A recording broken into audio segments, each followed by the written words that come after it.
Parsem considère ça comme une idée, mais qui est vue comme un idéal parce que il serait difficile de l'appliquer. Parsem éprouve des inquiétudes par rapport à sa mise en application parce qu'il considère qu'il y aura beaucoup plus de risques. D'abord, la régulation, par principe, devient beaucoup plus pratique quand il y a un monopole ou un oligopole ou quelques individus qui se partagent le marché. Or, dans ce cas, il y a plusieurs offreurs et plusieurs acheteurs.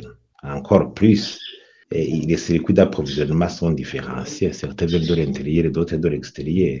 Le coût de production n'est pas maîtrisé pour tous les produits qui entrent en ville de Bujumbura, sans parler des difficultés liées au transport suite au coût et l'arrêté de certains produits comme le mazout. Et donc, il y a un risque de voir ces produits se raréfier beaucoup plus. Et partant, alors, les prix exploseraient beaucoup plus. Je crois que quelque part, il faudrait une bonne analyse, une étude approfondie par rapport à cela. En principe, normalement, dans l'agriculture, il y a ce qu'on appelle une loi docking.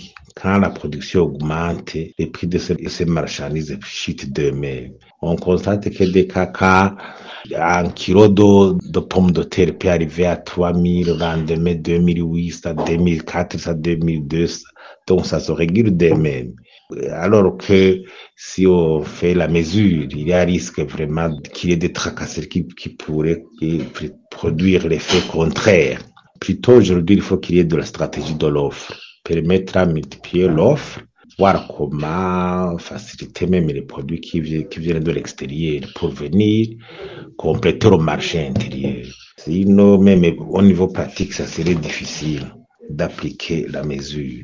Vous voyez que dans certains cas, même il y a certains produits, même si on a réglé les prix, et ne sont plus disponibles sur le marché. Or, la population, quand elle ne voit aucun denrée alimentaire, aucun produit, ça fait souffrir beaucoup plus.